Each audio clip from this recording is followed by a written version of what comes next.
할렐루야. 우리 아버지 하나님은 사랑이십니다. 그 하나님은 여러분과 저를 사랑하십니다. 또한 그 하나님은 여러분과 저를 위한 놀라운 계획을 갖고 계십니다. 10월의 월사 기도를 통해서 다시 한번 저와 여러분이 우리 주님의 풍성한 사랑을 체험하시고 또 우리를 향한 놀라운 계획을 발견하게 되시기를 주 예수 그리스도의 이름으로 축복합니다. 저는 오늘 봉독한 말씀을 중심으로 하나님과 동행하는 삶이라는 제목으로 여러분과 함께 은혜를 나누기 바랍니다. 우리 말씀 제목 같이 읽어볼까요?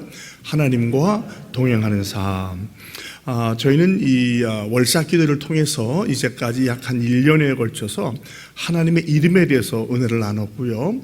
그 다음부터는 이제 그 치유와 회복에 대한 말씀을 나눈다고 했는데, 치유와 회복의 첫 번째 길은 뭐냐면, 우리의 마음을 잘 관리해야 된다. 무릇 지킬 만한 것보다 더욱 내 마음을 지키라. 생명의 근원이 이에서 남이라라고 얘기하셨잖아요. 우리가 마음을 잘 지켜야 된다 그랬습니다.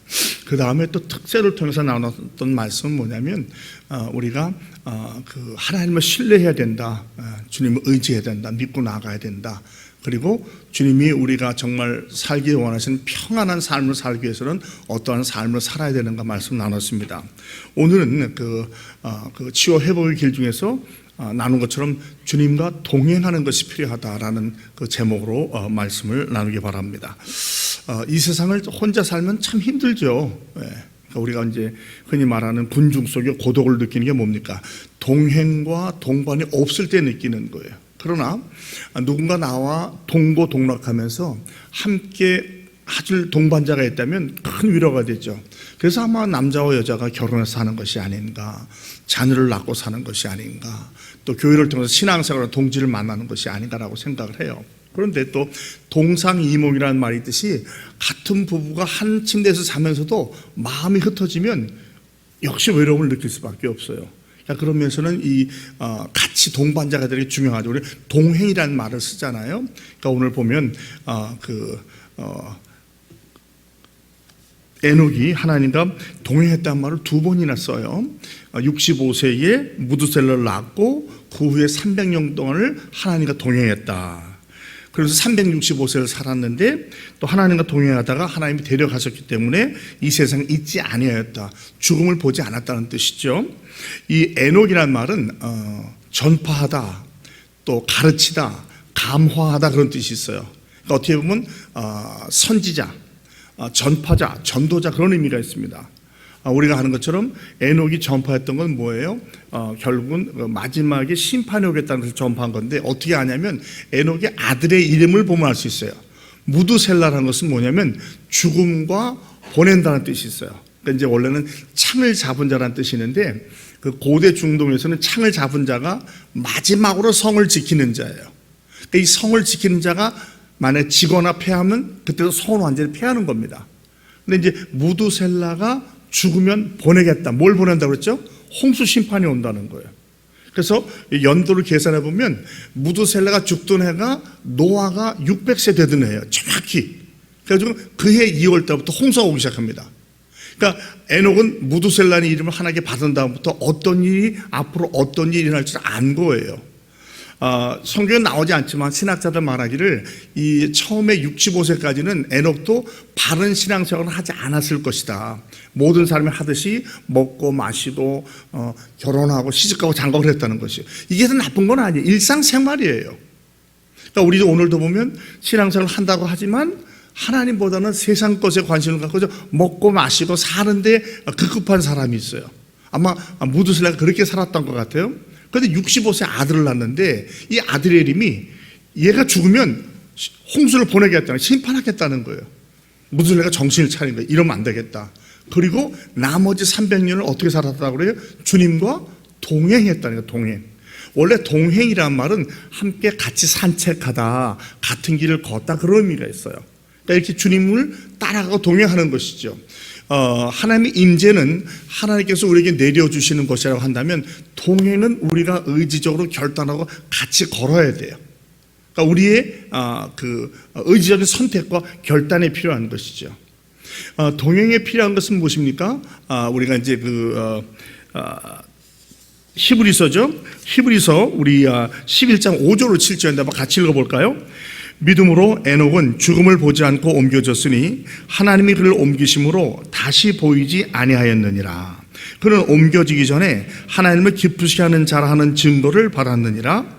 믿음이 없이는 하나님을 기쁘시게 하지 못하나니 하나님께 나아가는 자는 반드시 그가 계신 것과 또한 그가 자기를 찾는 자에게 상 주시는 이심을 믿어야 할지니라. 믿음으로 노아는 아직 보이지 않는 일에 경고하심을 받아 경외함으로 방주를 준비하여 그 집을 구원하시니 이로 말미암아 세상을 정죄하고 믿음을 따르는 의의 상속자가 되었느니라. 자, 죽음을 보자 옮겨졌는데 옮겨지기 전에 하나님 기뻐하시는 자라는 칭을 받았대요. 그러니까 이 말씀과 창세기를 같이 놔두면 뭐냐면 하나님과 동행했다는 말은 하나님 기쁘시하는 자가 되었다는 거예요. 실제로 이 하나님과 동행했다는 말 70인역으로 번역할 때 하나님 기쁘시 하셨다는 자로 우리 신앙의 선배들이 표현을 했어요. 그러니까 우리가 주님을 동행한다는 것은 뭐냐면 하나님을 기쁘시게 하는 삶을 사는 것이죠. 자, 하나님을 기쁘시게 하려면 어떻게 되겠습니까? 하나님께 집중해야 돼요. 우선 하나님을 인정해야 되겠죠. 하나님께 집중해야 돼요. 계속해서 기쁘시게 해드려야 돼요. 제가 지난해 말씀드렸잖아요. 우리 인생은 방향성이 중요한 것이고 집중이 중요하고 꾸준히 하는 게 중요하다고. 여기에 똑같이 적용이 돼요. 그래서 어떻게 하면 내가 하나님을 기쁘시게 해드릴 수 있을까? 예수님이라면 어떻게 하실까 항상 물어보는 거예요. 그러니까 너무 급히 빨리 가려고 하지 말고 한 번 멈춰서 생각해 보는 거예요. 나의 언어와 태도와 이 행동이 하나님을 기쁘시게 해드리는 것인가, 하나님께 영광을 돌리시는 것을 생각해 보고 나아가는 거예요. 그럴 때 우리는 하나님의 마음에 합하게 하면서 하나님을 기쁘시게 해줄 수 있는 주님과 동행하는 삶이 될 수 있어요. 여러분, 같은 방향으로만 간다고 동행은 아니잖아요. 딴 생각하면서 갈 수 있는 거예요.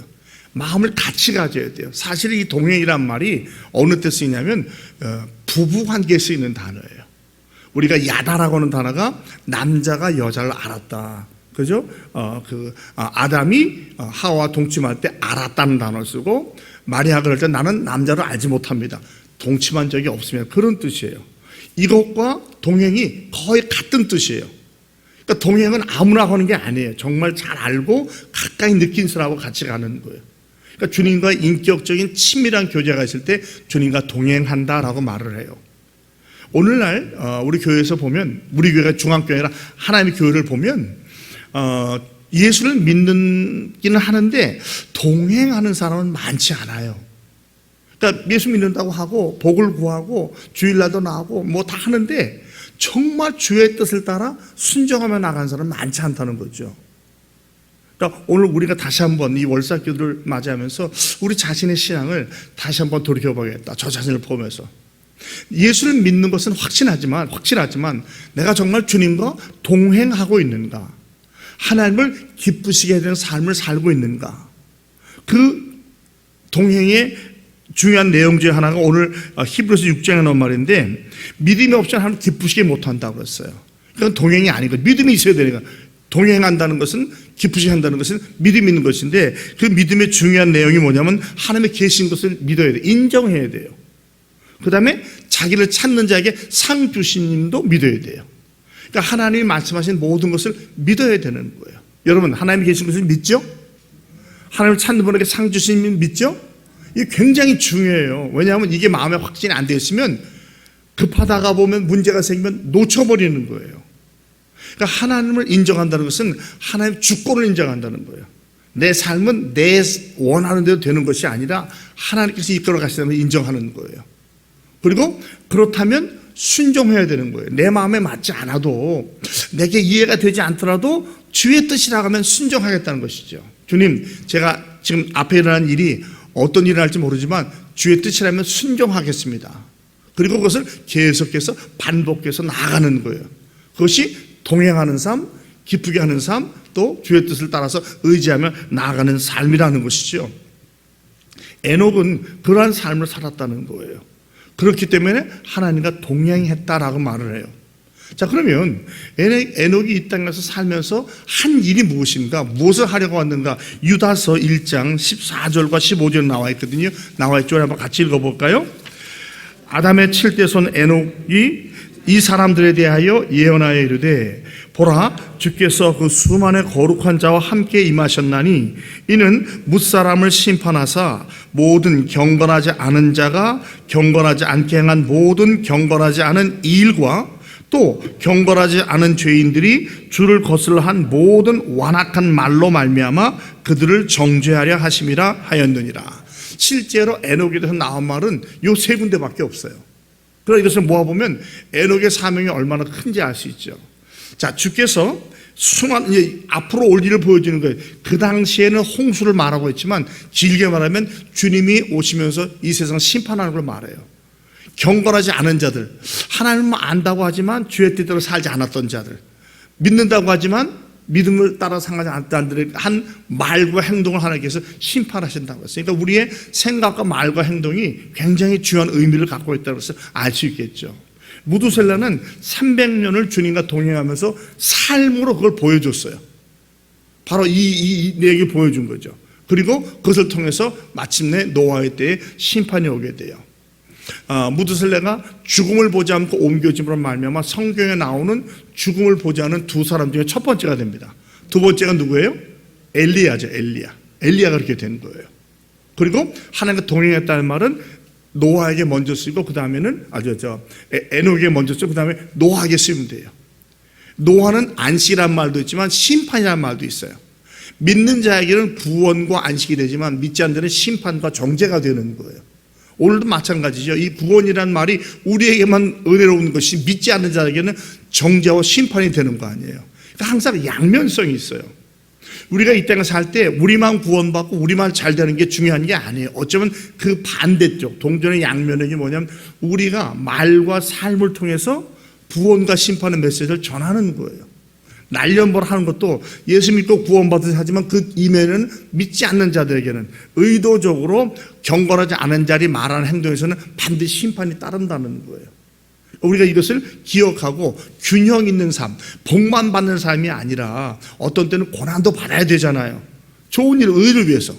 그러니까 모든 것이 한쪽으로만 치우는 것은 위험합니다. 그러니까 우리가 균형과 조화를 이루는 삶을 사는 것이 굉장히 필요합니다. 에녹이 365세, 이 365는 성경적으로 완전 숫자입니다. 1년 365일, 365일. 아담의 7대수, 7도 완전 숫자죠. 360도 완전 숫자예요. 그러니까 성경에 이 숫자들이 갖고 있는 의미가 있는데 이 노아를 통해서 무엇인가 하나님께서 에녹을 통해서 전해주고 싶은 말씀이 있었던 거예요. 우리 생각에는 365세면 굉장히 오래 산 것 같잖아요. 그런데 그렇지 않아요. 이 홍수 전에는요 365세 살았다는 것은 에녹이 요절했다는 거예요. 젊어서 죽었다는 거예요. 보세요. 아담 930년, 셋 912년, 에노스 905년, 게난 910년, 마할랄렐 895년, 야렛 962년, 무두셀라 969년, 라멕 777년, 노아 950년이에요. 이 9명의 삶을 더해서 9으로 나누면 평균 912년을 살았어요. 그런데 노아는 365년밖에 못 산 거예요. 그러면 한 3분의 1밖에 못 살아요. 젊은 한 30대 요절해 버린 거예요. 물론 죽은 건 아니죠. 죽은 걸 보지 않고 하늘나라로 갔으니까. 그럼 이것이 말하는 게 무엇이냐? 오래 살고 짧게 사는 것은 크게 중요하지 않다는 거예요. 어떻게 사느냐가 중요한 거예요. 아멘? 여러분, 오래 사는 게 다가 아니에요. 오래 살아도 예수 믿지 않고 세상 쾌락만 추구하다 보면 비참한 종말을 맞이하게 돼 있어요. 그러니까 비록 짧게 살더라도 주의 나라와 의를 구하다 살면 그건 영광스러운 삶이 되는 거예요. 그러니까 오래 살려고 하는, 주님이 은혜 주시면 오래 사는 것도 좋죠. 그러나 오래 살 때도 반드시 믿음으로 살고 사명을 감당해야 되는 겁니다. 저와 여러분이 어디서 어떤 삶을 살고 무엇을 하는지 모르지만 이렇게 사명을 감당하는 삶을 사시기를 주님의 이름으로 축복합니다. 에녹이 살았던 시대가 결코 행복하고 편안한 시대는 아니었어요. 그 당시에는 그 환경이 우리가 아는 것처럼 셋의 후손도 있었지만 가인의 후손이 있었어요. 그래서 셋의 후손이 이제 에녹과 노아가 나오고 가인의 후손으로 이제 라멕과 이런 또 다른 에녹이라는 이름이 나오는데 그 라멕이 한 말 봐요. 칼을 가지고 나는 77배를 죽인다고 그러잖아요. 그러니까 세상이 그렇게 험악한 시대였어요. 그리고 여러분 그 당시에는 막 900년에서 살니까 자녀들 얼마나 많이 낳겠어요. 그러니까 여러 가지 가지 많은 나무에 바람 잘 일 없다고 문제가 많았던 거예요. 그러함에도 불구하고 에녹은 끝까지 믿음을 지킨 거죠. 그러니까 우리가 세상이 너무 악해서 신앙생활이 어려워요. 그건 핑계예요. 우리는 그런 것에 상관없이 믿음을 지키고 의롭게 살아야 할 줄로 믿습니다. 이 에녹을 볼 때는 하나님과 동행했죠. 죽음을 보지 않고 하나님께 데려가셨어요. 그리고 하나님 기쁘시하는 자는 칭찬을 받았어요. 하나님 인정하고 주의 뜻대로 살았습니다. 우리도 정말 치유와 회복기를 걸으려면 하나님을 인정하고 살지 않으면 내 뜻대로 살아서 치유와 회복을 경험하는 사람은 결코 없습니다. 그래서 저는 종종 말해요. 만약에 여러분이 내적 치유와 상담과 회복을 원하시면 꼭 크리스찬 상담가를 만나셔야 돼요. 믿지 않는 사람은 영적인 세계를 알지 못하기 때문에 도움이 되지 않아요. 그런 분들은 그냥 고작게 우리한테 신경 안정제나 수면제밖에 줄 수가 없어요. 그러나 신앙이 있고 영적인 세계를 아는 분들은 그렇지 않아요. 우리의 영적인 문제를 다루어주면서 근본적인 문제를 해결해 줍니다. 증상의 약만 먹는다고 병이 낫는 게 아니잖아요. 정확히 원인을 파악해서 나야 되는데 많은 게 제가 뭐라고 했어요. 우리 삶의 모든 문제의 근원은 죄의 문제, 아담과 하와로부터 어떤 죄의 문제가 결과로 증상으로 나타나는 거거든요. 그러니까 즉 속삼의 문제라는 거예요. 그러니까 우리들도 지금 혹시 우리 가운데 어떤 어려움이나 안타까움이 있다고 한다면 혹시 내 안에 아직 해결되지 않은 죄의 문제는 없는가? 받은 상처에 대한 어떤 분노함, 원망 같은 거, 나가서 낙심 같은 거 이러한 게 없는가? 그게 해결이 안 되면요 바깥은 어려워지는 거예요. 바깥 아무리 해도 소용이 없어요. 속 사람이 강건해질 수가 없기 때문에. 그러므로 우리가 다시 오늘 이 에녹을 생각하면서 주님과 동행하면서 하나님을 기쁘시게 해야 되는 삶, 하나님을 인정하고 상 주신 것을 믿고 나아가는 삶. 그래서 이것을 통해서 우리가 그리스도의 향기를 바라는 사람이 되길 바랍니다. 이것은 말씀드리지만 부부 관계에 적용되는 단어예요. 그러한 친밀함이 있는 단어입니다. 단지 교회 나온다고 직분 받았다고 한다고 되는 게 아니에요. 여러분 그러면서도 그러지 못한 분이 안타깝게도 교회 안에 있어요. 그러니까 주님은 그걸 말하는 게 아니라 헌금 많이 해라 뭐 나타나가 아니라 나와 동행하자는 거예요. 즉 내 마음을 이해하고 내 뜻대로 살아달라는 것이죠. 그럴 때 진정한 의미에서 우리는 주님과 동행한다라고 말할 수 있어요. 이렇게 하면 주님과 계속적으로 나아가겠죠. 주님을 동행하면서 하는 가장 좋은 방법은 말씀이에요. 말씀을 알고 순종하는 거예요. 그리고 기도하는 겁니다. 여러분 우리가 꽃집에 꽃밭에 갔다 오면 우리의 몸에서 꽃향기가 나요. 반대로 쓰레기밭이나 이런 데 갔다 오면 쓰레기 냄새가 나게 돼 있는 거예요. 우리가 주님과 동행하면 자연스럽게 그리스도의 향기가 나게 돼 있어요. 우리 삶 한번 생각해 봅시다. 나의 태도와 언어, 행동을 통해서 나는 과연 그리스도의 향기를 바라고 있는가? 아니면 교회를 다닌다고 하면서도 세상을 살 때는 그냥 똑같이 세상보다 더 심하게 산다면 우리가 이 땅에서 빛과 소금의 역할을 감당하지 못하는 거겠죠. 주님과 동행할 때 친밀한 교제를 나눌 때 말하지 않아도 우리 삶 속에서 그리스도의 향기가 바라게 될 줄로 믿습니다. 이 한 달 동안 다시 한번 우리 삶을 정리하면서 주님과 동행하면서 어떻게 하면 하나님을 기쁘시게 해야 될지를 생각해보고 생각하고 말하고 행동하시고 우리도 모르는 사이에 그리스도의 향기를 바라는 그러한 삶을 사시는 저와 여러분 다 되시기를 주 예수 그리스도의 이름으로 축복합니다.